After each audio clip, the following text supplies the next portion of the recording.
It doesn't matter who you are, or where you live, or what country you're in. There is always going to be labor, and there's always going to be problems associated with it.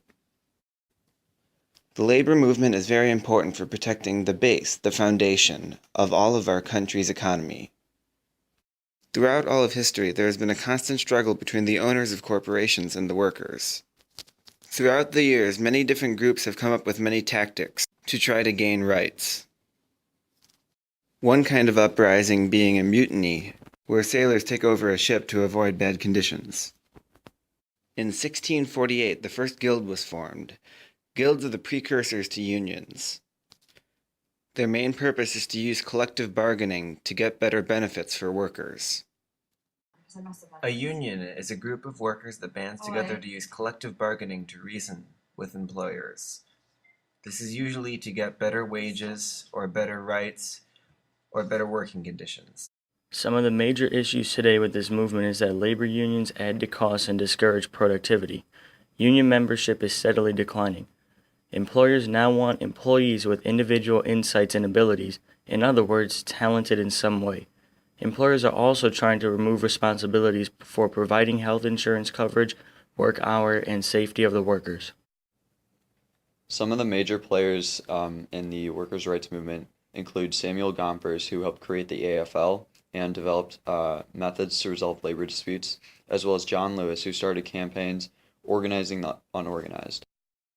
Another player was Walter Reuther, vice president of the CIO under Lewis, who later became president. He also helped create the AFL and CIO and helped them join into one.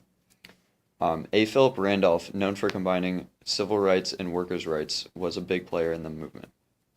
Joseph Madden provided rights for workers and union members and addressed problems between the union and employees of private sectors.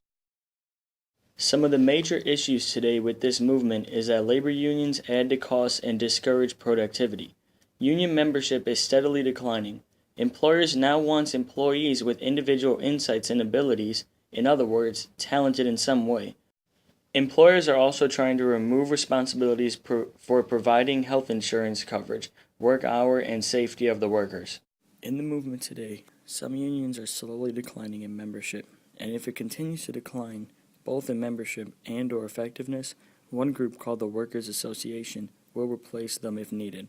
Another group called the AFL-CIO, which is an umbrella union that encompasses 5 to 7 other unions, has set up minimum wages.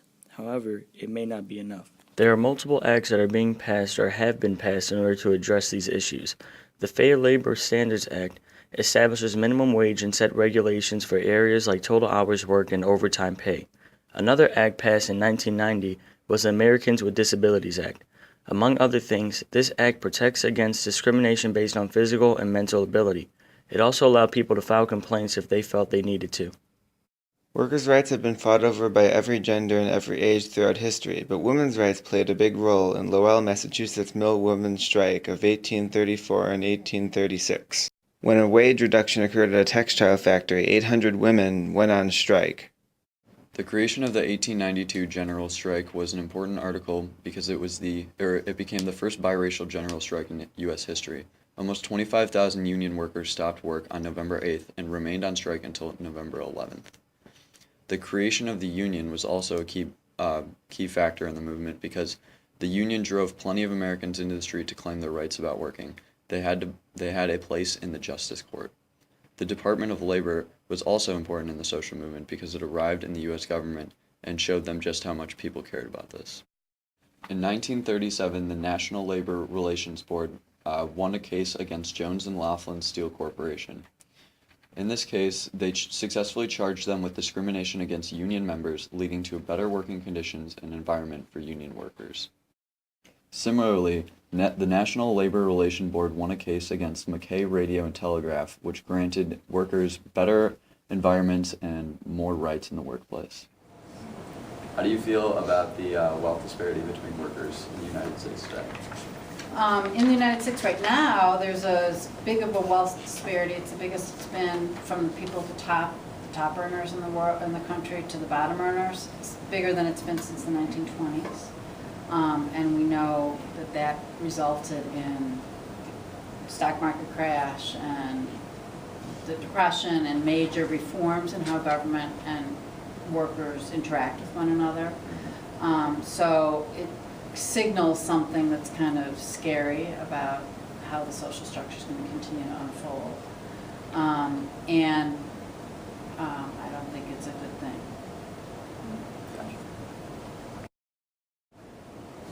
So what are your current feelings about unions and the way that they've been handling themselves? How do you think that's working? Okay. Well, I'm a member of a union. I mean, I'm part of the teachers union. And I think that unions were set up or founded out of some real issues in the workplace about fairness and how workers were treated, 100 years ago, 150 years ago.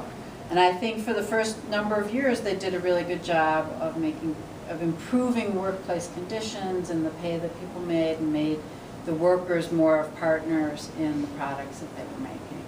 I think the last 50 years or so, they've lost a lot of steam, and there's people that perceive them as not as relevant as they once were. I think part of the reason is that unions have focused exclusively or largely on money and on maintaining jobs, rather than being a step ahead and anticipating where the environment is taking workers.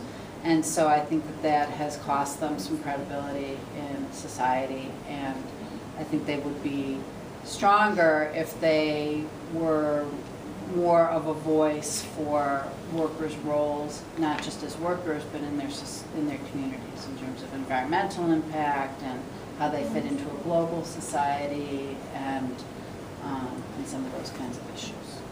Thank you. How do you feel unions affect different social classes? Well, I think because unions kind of have focused almost exclusively in the last number of years on industrial jobs, although they've moved into some service industries and some information industries, there's large sectors of the economy that aren't included in unions at all. And my personal contact with union workers is largely through teachers or through some government workers that I have as friends or family. But really, there's not a lot of highly educated union workers. I mean, typically they're industrial or service economy people, so I don't cross paths with them very much. And I suspect that has to do with their loss of credibility in society. I mean, if you're not touching people that have personal experiences with it or know somebody, then you're less likely to support it. Yeah. So what other factors besides hourly wage do you think people are trying to fight for and change, and would you have any suggestions for them? Well, early on, unions were founded for working conditions, mostly for safety, to get children out of factories, to make sure wages were, more even between men and women workers, and to make sure that they had some protections on the job in terms of safety. And I think that unions have lost sight of some of that, especially looking forward to a new economy, to tech industries and things like that.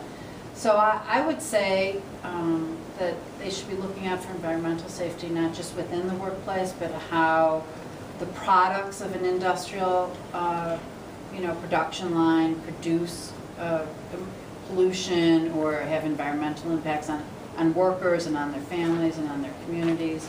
I also think the union movement should be, or worker safety, we should be looking out for worker safety around the world. I mean, we're a global economy, and we consume products from all over, and we don't really think too much about the working conditions of the people that produce the stuff we're buying.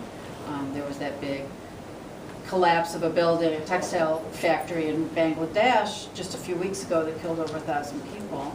And they were making cheap food, cheap clothing that Americans consume without really paying attention to how those costs are kept so low. And they're kept low because worker safety is compromised. All right, thank you. Do you believe the government should give minimum wage workers a better opportunity to succeed? Well, I don't think the responsibility is only on government. I think business needs to play a part in this. But I know that minimum wage hasn't kept pace with inflation. When the minimum wage was implemented, if it had kept pace with inflation and cost of living increases, the minimum wage would be in the mid-20s now, it'd be $24, $25 an hour. And what is it? It's under $775 or something, $850, somewhere in there. $825. Okay. You can't support yourself or a family if you're only making one minimum wage salary. And so I think that it needs to be restructured so that it more adequately reflects what the company's profits are. I think that companies should be sharing their productivity with their workers, not just with the people at the top of the employment chain, the CEOs. And that's part of that wealth disparity we talked about earlier.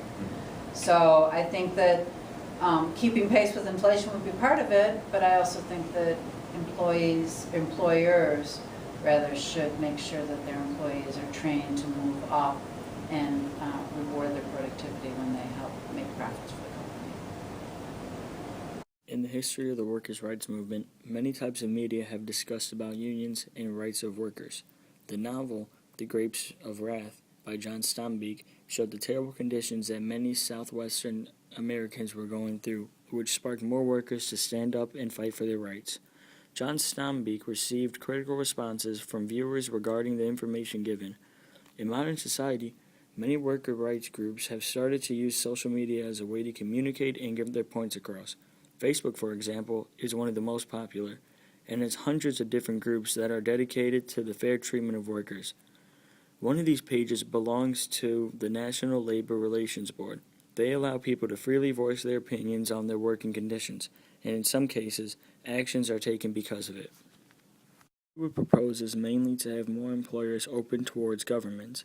If employers have to expose their inner workings, they would be more likely to give better pay and working conditions. These can be done by involving initial actions from governments and actions of the workers. We could get the government to take these actions by mass petitioning with a large number of workers. Another option is to force companies to open with a law or executive order. However, it may make the plan harder to execute as a whole.